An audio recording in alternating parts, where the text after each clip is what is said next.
그 후에 11 제자가 음식 먹을 때 예수께서 그들에게 나타나사 그들의 믿음 없는 것과 마음이 완악한 것을 꾸짖으시니 이는 자기가 살아난 것을 본 자들의 말을 믿지 아니함일러라. 너희는 온 천하에 다니며 만민에게 복음을 전파하라. 믿고 세례를 받는 사람은 구원을 얻을 것이요 믿지 않는 사람은 정죄를 받으리라. 믿는 자들에게는 이런 표적이 따르리니 곧 그들이 내 이름으로 귀신을 쫓아내며 새 방언을 말하며 뱀을 집어올리며 무슨 독을 마실지라도 해를 받지 아니하며 병든 사람에게 손을 얹은즉 나으리라. 주 예수께서 말씀을 마치신 후에 하늘로 올려지사 하나님 우편에 앉으시니라.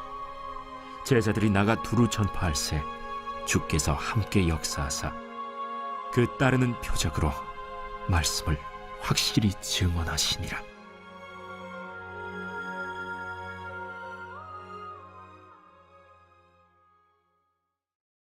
여러분 반갑습니다. 오늘도 큐티로 여는 기막힌 하루입니다. 본문 말씀 마가복음 16장 14절부터 20절 말씀입니다. 할렐루야! 우리 예수님께서 죄와 사망의 권세를 이기시고 부활하셨습니다. 오늘은 마가복음의 마지막 시간입니다. 오늘 말씀을 보면 부활하신 예수님께서 제자들에게 찾아오셨습니다. 그리고 그들에게 마지막 명령을 주십니다. 그 명령은 바로 복음을 전하라는 것입니다. 15절입니다. 또 이르시되 너희는 온 천하에 다니며 만민에게 복음을 전파하라. 복음이 무엇입니까? 복음을 한마디로 정의하면 복음이란 예수입니다. 많은 사람들이 전도를 어려워합니다. 어떻게 복음을 전해야 할지 모르겠다는 것입니다. 그런데 복음 전하는 것은 전혀 어려운 것이 아닙니다. 복음이 예수이기 때문에 전도할 때 사람들에게 예수 믿으세요. 이 한마디를 전하면 되는 것입니다. 그러나 우리가 이 예수 복음을 전할 때 복음의 내용을 정확하게 알아야 합니다. 우리가 왜 예수를 믿어야 합니까? 예수님이 십자가에서 죄인인 우리를 대신하여 모든 형벌과 저주를 다 받으시고 죽으심으로써 예수를 믿는 자마다 하나님의 심판을 받지 아니하고 구원을 얻기 때문입니다. 그래서 이 복음을 믿는 자는 구원을 받고 복음을 믿지 않는 자는 정죄를 받는다고 합니다. 16절입니다. 믿고 세례를 받는 사람은 구원을 얻을 것이요 믿지 않는 사람은 정죄를 받으리라. 이 복음을 믿느냐 안 믿느냐에 한 사람의 영원한 운명이 달려 있습니다.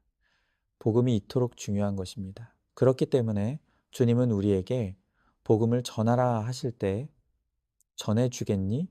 부탁하지 않으십니다. 복음을 전하라 명령하고 계십니다. 그러니까 복음을 전하는 일은 해도 되고 안 해도 되는 선택의 문제가 아니라 반드시 해야 하는 모든 믿는 자들에게 주시는 의무인 것입니다. 복음은 예수라고 했습니다. 그리고 이 복음을 전하는 것은 반드시 해야 할 의무라고 했습니다. 그런데 우리가 그 다음으로 고민할 것은 이 복음을 어떻게 전하느냐 하는 것입니다.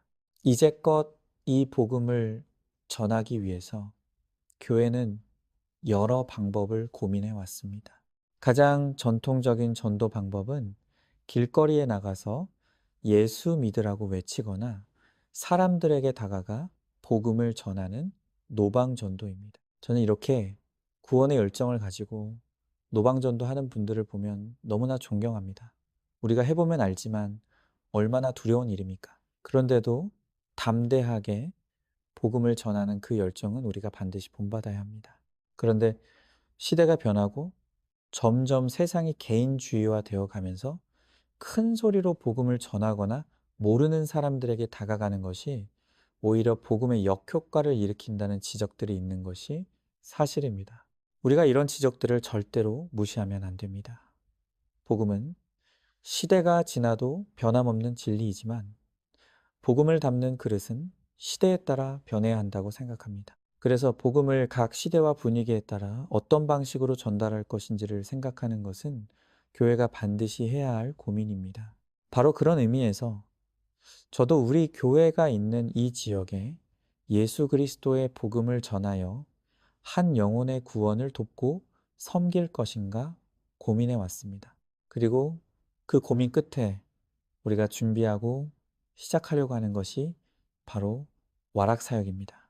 이제 우리 교회는 이 지역에 있는 어린아이들에게 아무 조건 없이 교회에 공간을 내어주고 배고픈 아이들에게 라면을 끓여주려고 합니다. 저는 입으로 전하는 복음도 너무나 중요하지만 우리의 마음과 행함으로 전하는 복음에 훨씬 더 큰 감동과 힘이 있다고 믿습니다. 점점 이기적이 되어가고 각박해져가는 세상 가운데서 예수님의 조건 없는 희생과 사랑과 은혜를 받은 우리가 그 조건 없는 희생과 사랑과 은혜를 세상에 돌려주고 나타낼 때 그것이야말로 가장 강력한 복음이 될 것이라고 믿습니다. 그래서 저는 이제 우리 와락 쉼터에 오게 될 아이들에게 호객행위 하듯이 교회 나와라, 예수님 믿어라, 말하지 말 것을 말씀드립니다. 그렇게 한다고 설득되는 것도 아닙니다. 다만 우리가 해야 할 일은 우리가 먼저 예수의 은혜와 사랑으로 충만하게 채워지는 것입니다. 그리고 이제 쉼터에 오는 아이들이 변장하고 오신 예수님인 것을 알고 예수님을 대접하는 마음으로 진심을 다해 섬기고 사랑하는 것이 먼저입니다. 그렇게 할 때 그것을 통해 예수의 복음이 전해진다고 믿습니다.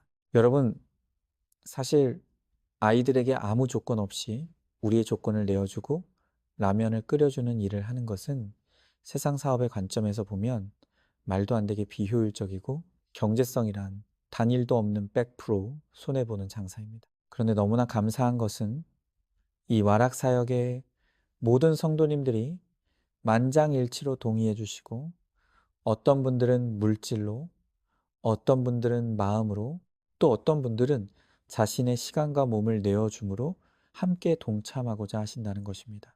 저는 바로 이런 모습 자체가 복음이라고 믿습니다.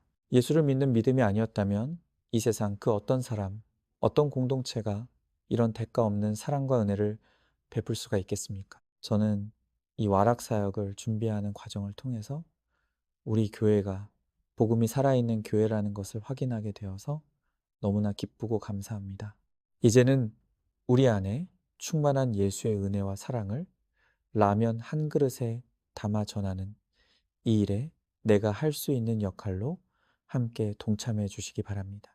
그래서 이 와락사역을 통해 이 지역에 영혼들이 정죄받지 아니하고 구원을 얻는 역사가 일어나게 되기를 주님의 이름으로 축원합니다. 적용 질문입니다.